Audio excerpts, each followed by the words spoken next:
Les voitures chinoises coûtent désormais 2 fois moins cher qu'une Mercedes, et pourtant, elles sont 10 fois plus performantes. Il existe actuellement une supercar chinoise qui atteint 96 km/h en 1,9 secondes. C'est plus rapide que la gravité elle-même, qui arrête un objet en chute libre à la même vitesse.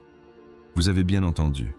Une voiture fabriquée en Chine accélère plus fort que la force qui vous retient au sol. Et elle coûte moins cher que les voitures européennes qu'elle vient de surclasser.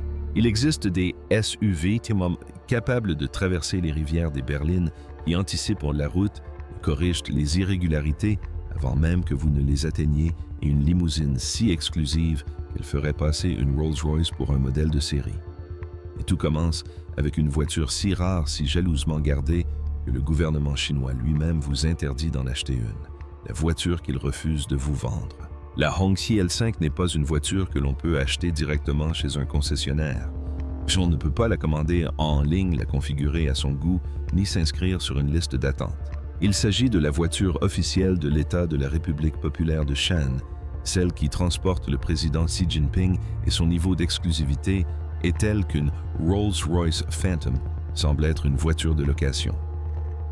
Le nom Hongqi se traduit par drapeau rouge, et la marque construit des limousines pour les chefs d'État chinois depuis 1958. La L5 est son chef-d'œuvre. Elle mesure plus de 6 mètres de long, pèse près de 3 tonnes et ne peut accueillir que 4 personnes dans un habitacle orné de boiseries sculptées à la main de cuir et d'incrustations de jade, témoignant d'un savoir-faire chinois séculaire. Sous son capot se cache un V12 de 6 litres développant plus de 400 chevaux, non pas pour des raisons de vitesse, mais parce qu'un véhicule transportant le dirigeant de 1,4 milliard d'habitants ne doit jamais hésiter. Son prix de départ avoisine les 800 $, et même à ce prix-là, elle reste inaccessible. C'est un luxe réservé. C'est l'affirmation non pas de la richesse, mais du savoir-faire national. C'est ce détail qu'il faut retenir, car si la Chine est capable de construire la voiture la plus exclusive et la plus méticuleusement conçue au monde sans contraintes financières, alors tout ce qui suivra chaque voiture de cette liste proposée à un prix dérisoire ne sera pas bon marché parce que la Chine ne peut pas faire mieux. C'est bon marché parce que la Chine a choisi de rendre ses voitures accessibles. Et la première fois que vous verrez ce choix mis au service de la performance pure, vous serez confronté à une véritable révolution dans votre conception des supercars. La supercar qui ne devrait pas exister. Vous avez sous les yeux une voiture capable de sauter. Ce n'est pas une métaphore ni un argument marketing. La Yangwang U9 peut littéralement soulever ses 4 roues du sol grâce à sa seule suspension, franchir un petit obstacle et atterrir sans ralentir. Sa suspension active Desus X peut même faire danser chaque roue indépendamment, créant un effet de rebond rythmé sur un parking sous les yeux d'une foule qui filme avec son téléphone. Et si vous crevez un pneu à pleine vitesse, elle n'en a cure. Elle redistribue la puissance et continue de rouler sur 3 roues comme si de rien n'était saute.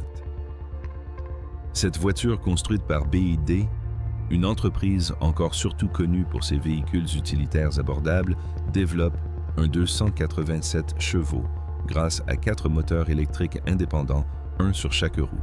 Elle atteint les 5 km/h en moins de 2 secondes. Sa carrosserie est en fibre de carbone. Elle a été conçue par Wolfgang Egger, le designer qui a travaillé pour Lamborghini, Audi et Alfa Romeo, car BYD ne se contentait pas d'une simple supercar. Il voulait le maître d'œuvre des voitures d'exception. Et son prix, 236 $, est inférieur à celui des bolides européens qu'elle distance sur la piste de dragster. Mais voici ce qui devrait vraiment vous inquiéter. BYD n'a pas conçu la U9 pour la vendre en masse. Ils l'ont conçue pour prouver un point la technologie embarquée, moteur suspension platform, pouvait être déclinée dans tous les véhicules de la gamme. Et c'est exactement ce qu'ils ont fait, car la voiture suivante sur cette liste reprend cette même philosophie d'ingénierie et l'applique à un modèle bien plus redoutable, une concurrente directe de Rolls-Royce à moins de la moitié du prix. Pourquoi ces prix ne sont pas une erreur? Avant de découvrir une autre voiture, il est essentiel de comprendre une chose, car la question qui vous taraude tous est la même. Comment est-ce possible? Comment construire une supercar plus rapide qu'une Bugatti, une limousine plus performante qu'une Rolls-Royce et les proposer à un prix inférieur à celui de la concurrence? La réponse ne réside ni dans les subventions ni dans le coût de la main-d'œuvre. Et ce n'est pas du travail au rabais. C'est une question d'architecture. La structure des coûts de production automobile en Chine est fondamentalement différente de celle en Europe. Une fois les 4 raisons de cette différence comprises, chaque prix affiché sur cette liste ne vous semblera plus une erreur mais une évidence. La première raison est l'intégration verticale et aucune entreprise au monde ne la maîtrise aussi bien que BYD. Ils fabriquent en interne plus de 75% des composants de leurs véhicules batteries, semi-conducteurs, moteurs électriques, électroniques, de puissantes garnitures intérieures, éclairage extérieur et même les moules et les lignes de production. Lorsqu'une BMW fabrique une voiture, elle paie un fournisseur de batterie, un fournisseur de puces, un fournisseur de moteurs, et chacun de ces fournisseurs ajoute une marge. BYD a éliminé toute cette chaîne. L'entreprise extrait son propre lithium et fabrique ses propres puces via BYD Semiconductor. Lorsque la pénurie mondiale de puces a entraîné l'arrêt des chaînes de production chez Ford et General Motors en 2021, BYD n'a pas seulement survécu, l'entreprise a augmenté sa production. Elle fabriquait la pièce que tous les autres constructeurs s'arrachaient. La deuxième raison réside dans l'écosystème technologique. Huawei, Qualcomm et CATL ne sont pas de simples fournisseurs de l'industrie automobile chinoise. Ce sont des partenaires intégrés dès l'architecture. Huawei conçoit des systèmes complets de conduite autonome et des plateformes de cockpit intelligents.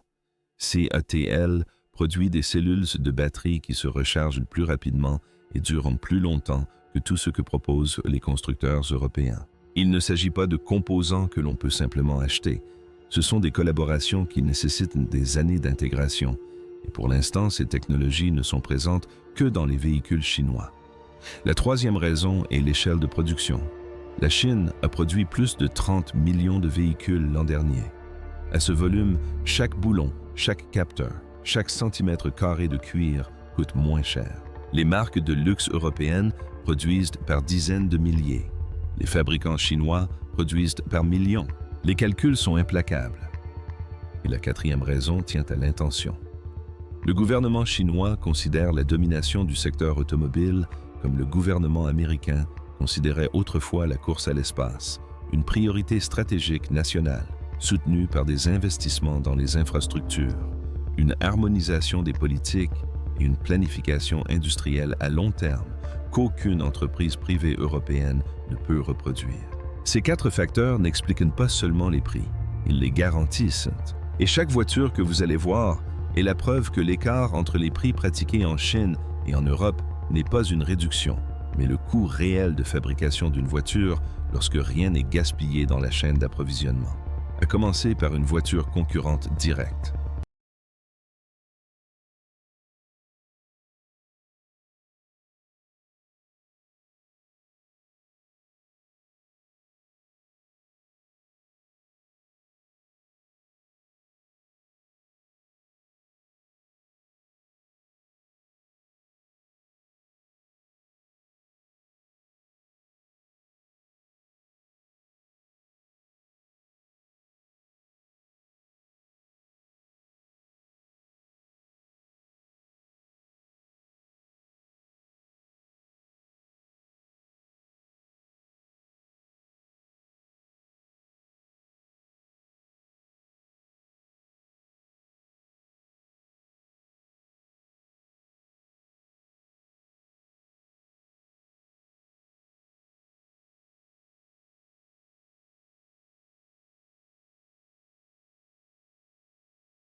Rolls-Royce l'emporte sur tout sauf sur le blason.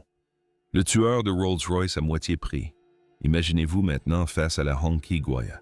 Elle mesure plus de 5 mètres de long. Un emblème rétractable se dresse sur le capot, des détails chromés captent la lumière comme des bijoux et une présence si imposante qu'elle fait presque honte à toutes les autres voitures du parking.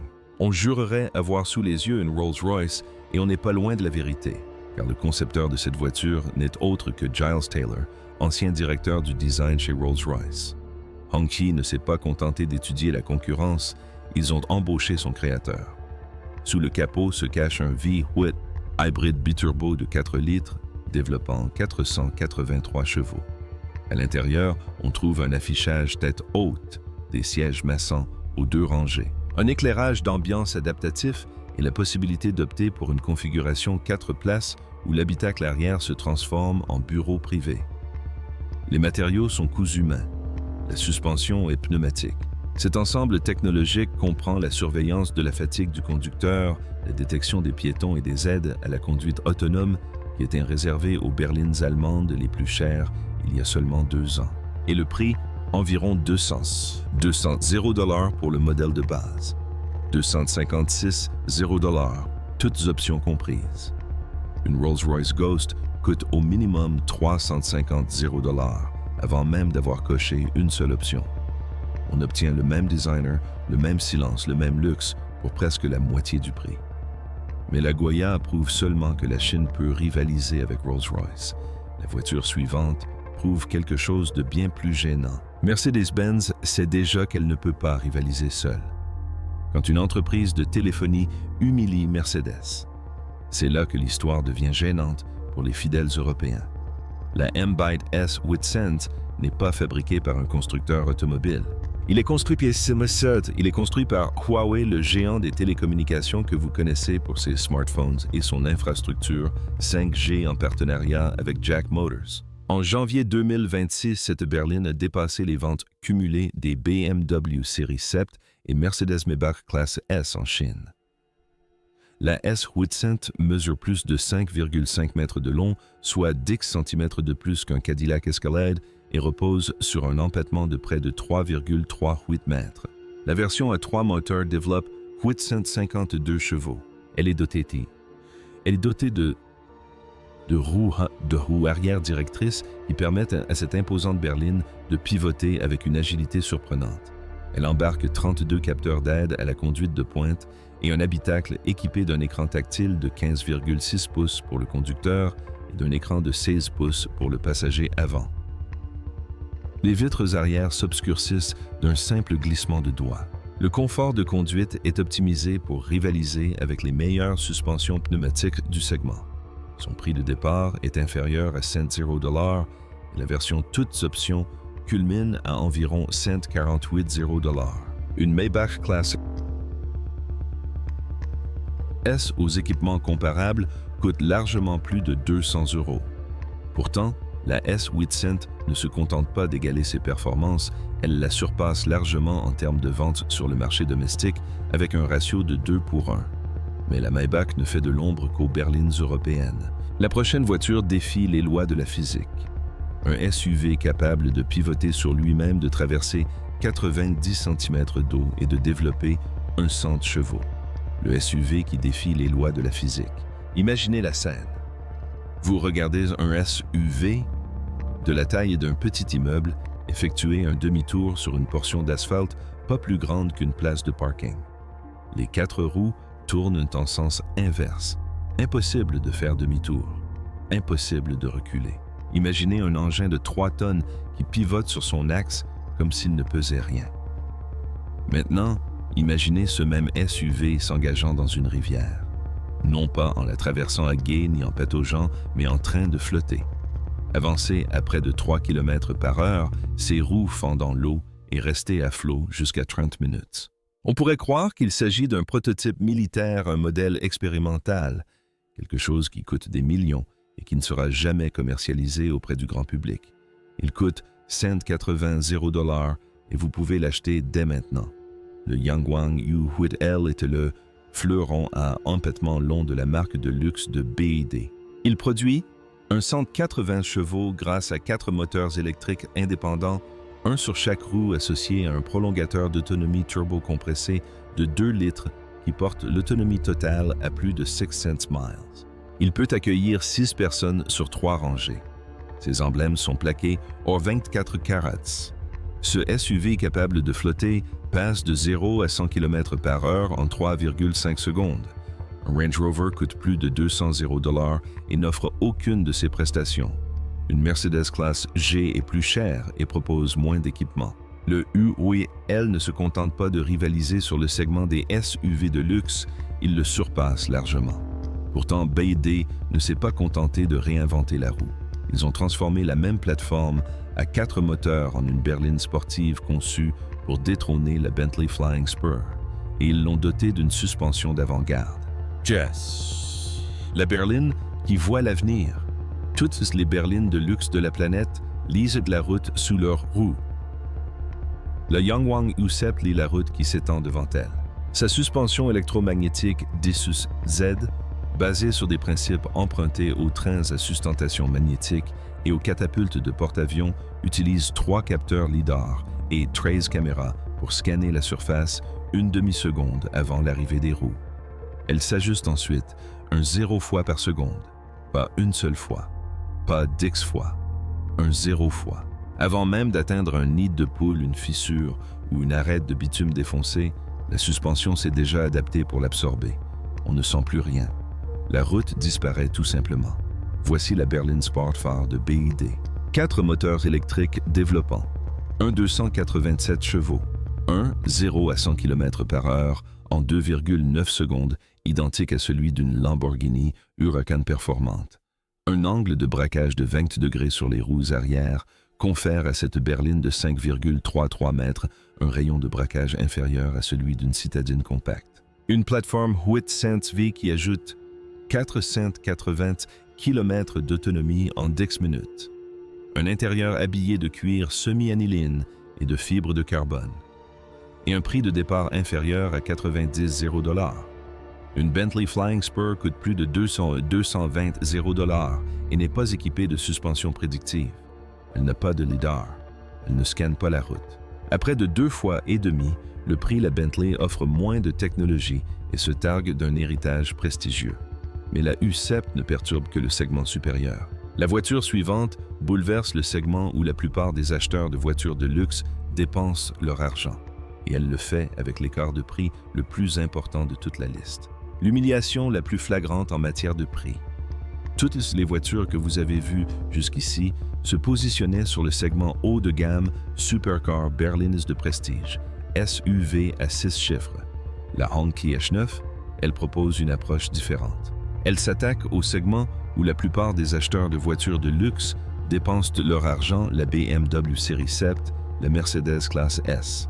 Et elle ne se contente pas de les concurrencer à des prix inférieurs, elle les ridiculise. Vous avez sous les yeux un V6 suralimenté de 3 litres associé à une boîte automatique à 8 rapports, une suspension pneumatique à commande électronique, un habitacle arrière avec siège massant, un système de divertissement digne d'une salle de cinéma et une carrosserie composée à 86% d'acier à haute résistance. Des phares matriciels à LED, des poignées de porte dissimulées et un éclairage d'ambiance que Honky décrit comme des ailes de rêve, ondulant le long de la carrosserie à votre approche, complète ce design luxueux. Son allure imposante avec sa calandre en cascade, ses proportions harmonieuses et sa présence affirmée lui confèrent un style unique. Le prix est de 55 $. Une BMW série 7 coûte plus de 100 $. Une Mercedes classe S coûte encore plus cher. Vous obtenez une berline de luxe grand format avec le confort, l'habitacle et la technologie d'une voiture européenne à 6 chiffres pour environ la moitié du prix, sans aucune condition. Aucune fonctionnalité manquante ne justifie cet écart. Juste un prix qui remet en question toutes vos idées reçues sur le coût du luxe. Et cette révolution ne se limite pas aux berlines. Car la voiture suivante sur cette liste entre dans une catégorie tellement vide, tellement incontestée, qu'aucun constructeur occidental n'a même tenté de concevoir une réponse. La réponse à rien. Voici ce qui rend le Voyah Taishan véritablement dangereux. Il n'a pas de concurrent, non pas parce qu'il est le meilleur de sa catégorie, mais parce que sa catégorie n'existait pas avant son arrivée.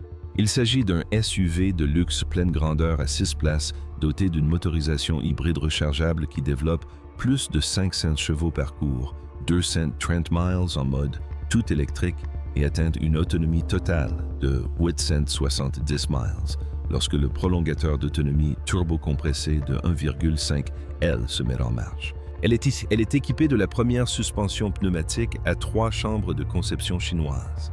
Elle perçoit le monde grâce à 4 capteurs LiDAR qui exécutent le système de conduite autonome le plus avancé de Huawei. Et son prix de départ est de 53,0 $. Comparez ces offres.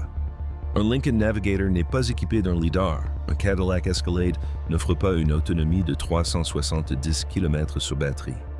Un Range Rover n'offre pas une telle autonomie quel que soit son prix. Le Taishan ne se contente pas de proposer des prix inférieurs à ceux de la concurrence. Il investit un segment de marché que la concurrence n'a pas encore exploré.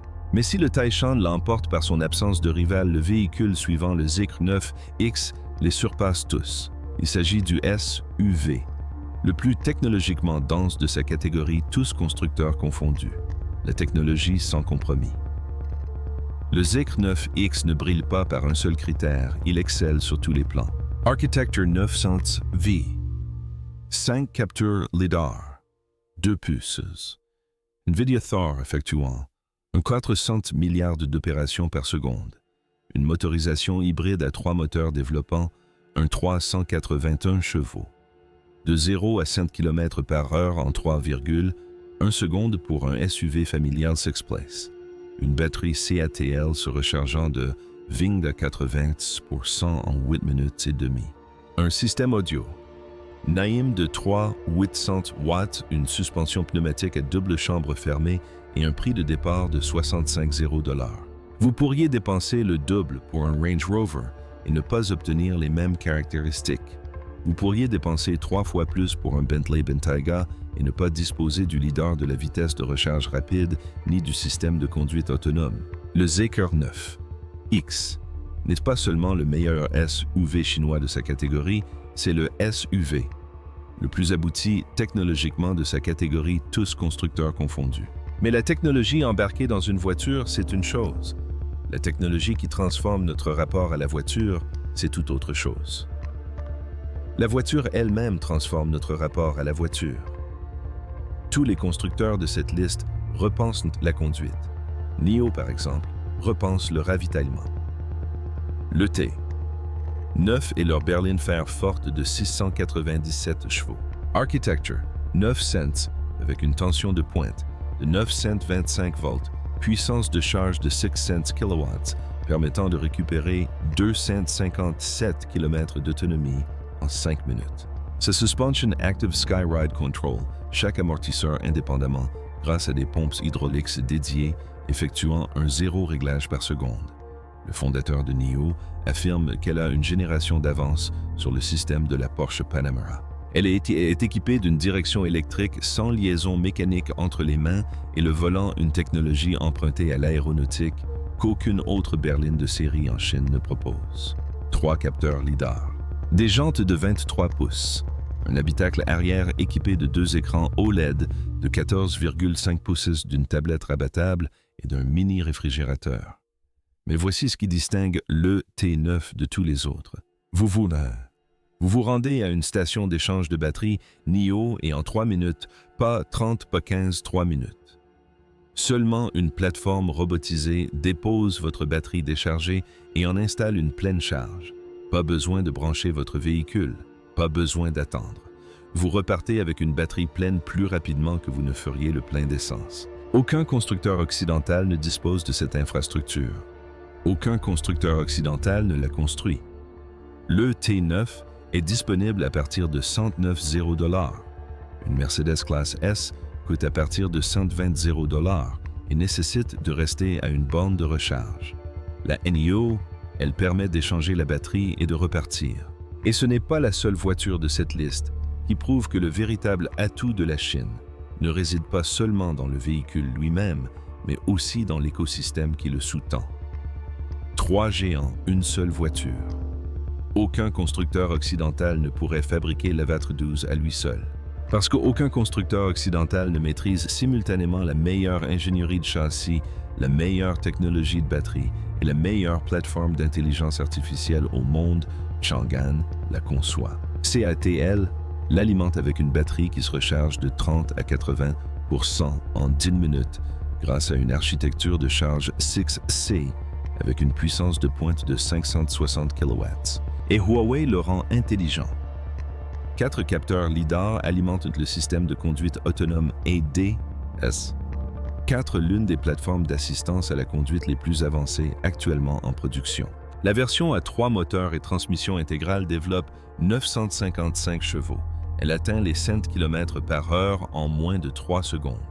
Son autonomie dépasse les 690 km avec une seule charge et son prix de départ est inférieur à 40 $. Ce chiffre n'est pas une erreur.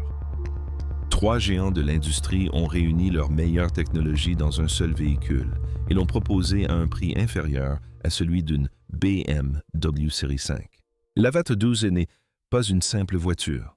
C'est la preuve qu'une collaboration de cette envergure engendre des résultats qu'aucune entreprise ne peut égaler seule. Et si cette démonstration a besoin d'une démonstration de performance, la prochaine voiture y parvient avec plus de 0 chevaux dans une carrosserie suffisamment compacte pour aller faire ses courses. Ultime preuve, la Zeekr. Un FR développe un 170 chevaux grâce à ses 4 moteurs électriques. Elle parcourt le quart de mile en 9,9 secondes et atteint les 100 km/h en 2,7 secondes. C'est un break de chasse, une carrosserie pratique au quotidien idéal pour charger les courses le dimanche matin. Son prix, 140 $. Une voiture européenne aux performances similaires coûte plus de 200 $, et exige de sacrifier la praticité pour l'obtenir. Et elle n'est pas la seule. Le Hongqi S9 propose un SUV. Électrique 6 places avec des sièges arrière inclinables, presque à plat 510 chevaux et une autonomie de 644 km pour 110 $, moins cher qu'un SUV Mercedes. EQS offrant un espace arrière encore plus réduit. Le Rock. On intègre le cockpit intelligent de Huawei dans un SUV.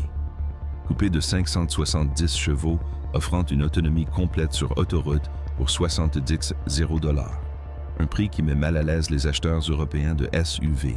Et la Hi-Fi ZD CDGKC arrive avec des panneaux de carrosserie RGB programmable qui changent de couleur sur commande des porte-papillons et un compagnon IA physiquement intégré dans l'habitacle pour 80 $.